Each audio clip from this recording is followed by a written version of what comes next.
This is Erin. I'm back with another vlog, and this one is how safe is Morocco? I get it all the time. Is Morocco safe? Like, I'm a single mom with my 2 young kids. Are you scared? Are you worried you're gonna get kidnapped, beheaded, all this crazy stuff? So I figured, let me tell you just how safe it is in Morocco. So my street just got done, and they just put all this lighting down there. Look how bright the street is. This is how bright it is all night long. And each one of these residences all have security. Security at every residence.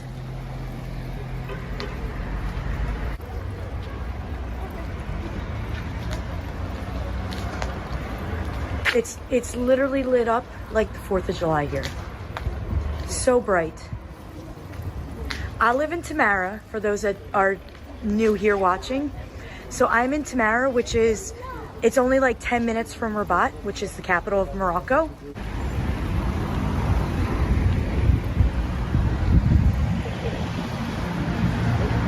So as I tell you whether or not Morocco is safe, we're gonna go walk to my friend Simo, who has that little coffee shop that I posted on IG. He has a little cart around like maybe 4 blocks up.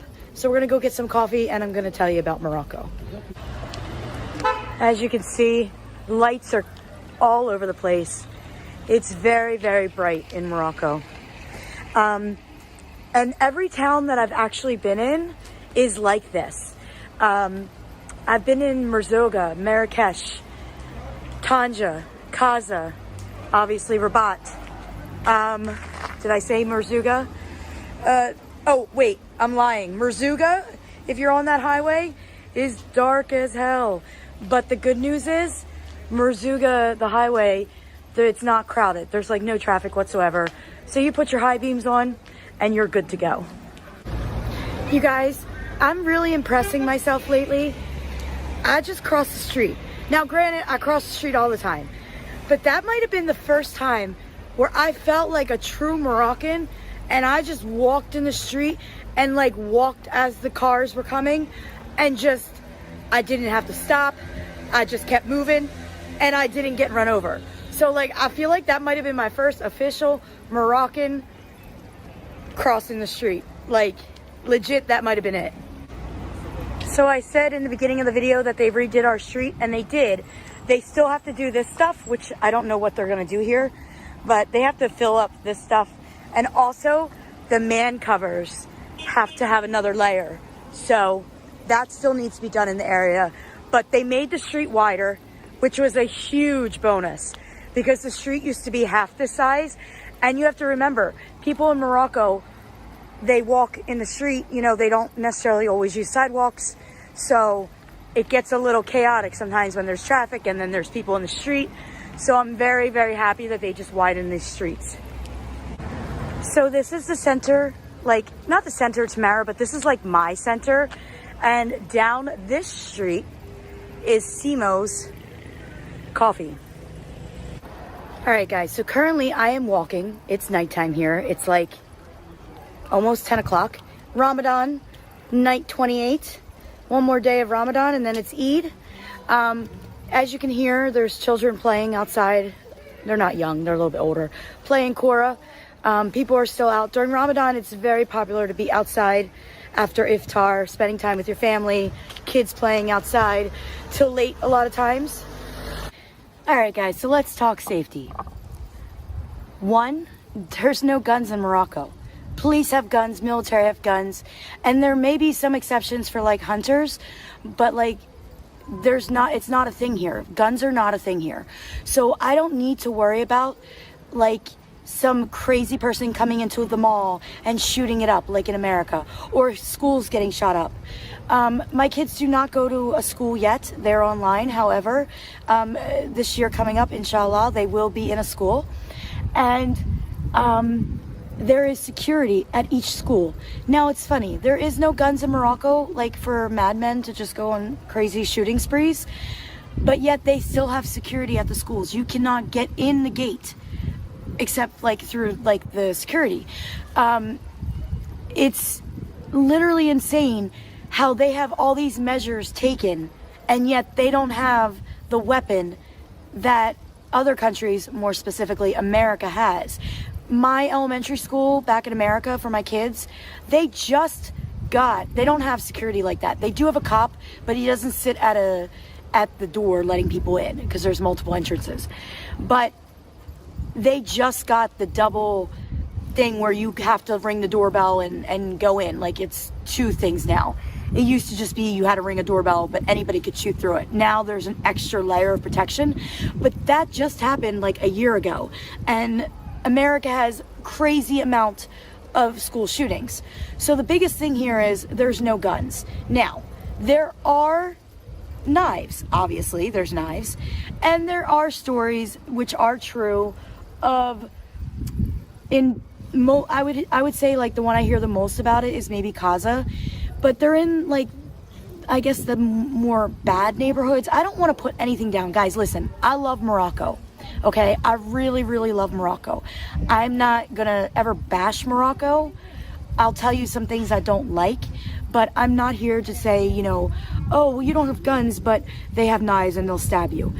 This stuff happens everywhere. People get robbed everywhere. However, Morocco overall is a pretty safe country. It doesn't mean that nothing happens. But as far as mass shootings, schools getting shot up at, that's not a thing here. That is a huge, huge relief as a mom to not have to worry about your kids being in school and somebody coming in and killing them. And honestly, that's something in America that I really started thinking about the last couple years. And that's not here in Morocco. Another thing that Morocco has is there are checkpoints throughout the whole country going into cities and I guess going into cities. I don't know if it's really leaving cities, but going into cities, and basically every town that's connected, there are checkpoints where you have to slow down, and the police, like, they can pull you over, like they can tell you to go over. That doesn't mean that you did something wrong. They call this police control. I think that's what they call it, police control. Basically, it's just random stops. Now, it doesn't mean that they won't stop you for a reason. They do have a lot of radar for speeding and stuff like that. And they do use it, because I did get pulled over one time for 7 kilometers over the speed limit. I don't know how it happened, but it happened. And I got like 150 dirham fine. No points though, people. No points on my license. Nothing bad on my insurance. I just had to pay basically $15 US to the cop. By the way, you pay the cops here, guys. You pay the cops, they deliver it to whoever gets it, but that's how it works. But there are checkpoints going into every city. So like when you see the big trucks with all the stuff on it, a lot of times they're getting pulled over, they're getting checked. There's so much safety in this city, in this country, that I honestly feel so safe. Like I said, it's 10 o'clock at night. I'm actually on a street that I've never been down. Now, granted, it is really nice residences. Look at that. Look at that residence. You see those balconies? I want a balcony like that. But anyway, it's very, very safe with all these checkpoints. Besides the ticket that I have had one other experience dealing with the police here. I guess it was back in January, maybe. I went to Rabat. I go to Rabat all the time, guys. All the time. I'm in Rabat like almost every day, right? And I went to go shopping at a store. I parked my car. I thought I remembered where I parked my car. When I went to go look for my car, I couldn't find it. I walked around for an hour and I could not find my car. And I was like, there's no way that I misplaced my car, because I walked so far each way in each direction that I'm like, where's my car? Now, I never thought that somebody actually stole my car. I thought maybe I parked wrong and they took it, like they towed it. Because even though I don't see that happening a lot, I do know that it is a thing. Police will tow your car, especially in Rabat if you're somewhere that you're not supposed to. But parking in Morocco, by the way, is much easier than America. Lots of free parking. And yeah, you could pretty much park anywhere. But I thought maybe on the off chance, because I was in Agdale which is a major little neighborhood, that maybe I parked wrong and they took my car. I went home because I was so exhausted looking for my car, and I wanted to call my friend who spoke Moroccan to try to help me out. Long story short, I went back to Rabat that night to look for my car again, like cleared my head for the day, went back in the neighborhood and looked for my car, and I still couldn't find it. I decide, okay, I'm gonna go to the police because my car is gone, right? I can't find it. I go to the police station, I go in there, and like 12 cops or people in plainclothesmen. That's another thing. All the police that I dealt with this night, none of them were wearing uniforms. There are so many undercover cops in Morocco. It just makes me so happy because it makes me know that there's always people out there watching. And so I tell them what's going on. They get me in their cop car, and I go in their cop car in the back seat, and we go look for my car. They're going up and down the streets looking, asking me if I remember this, I remember this. And every so often, this is what just warms my heart. I know it's kind of weird to say it warms my heart, but it just makes me feel so safe that it makes me feel amazing. That every so often, they would pull off to the side and somebody would come out of the shadows. And it was an undercover policeman. And they would talk Darija and they would talk back. And basically they were just seeing, you know, have you seen this car? This girl, you know, she lost her car, yada, yada, yada. See what kind of information they had. This was all over where I was at. Now, I don't think it's just Rabat. I really do think, after talking to other people, that this is Morocco-wide.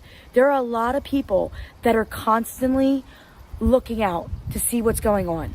And that is why, even though they have, you know, petty theft, you know, they'll have like the people on the scooters go by and maybe get your phone or whatever.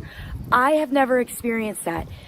Something you need to know, I have never had my phone taken or even tried to be taken. However, I can't tell you how many times that I've had my phone out doing a video or recording or whatever, that people have come by and told me to be careful about having my phone out. So I didn't get my phone stolen. I got people looking out for me. And you just don't find that in a lot of places. A lot of people just don't care. People don't care about other people, which is fine, whatever. You don't need to involve yourself in other people. But this country is literally full of people that care about you. And it's amazing, and it just makes me feel so safe and so happy. And I just realized I don't know what time SEMO closes. So let's go walk over to the coffee place and get my coffee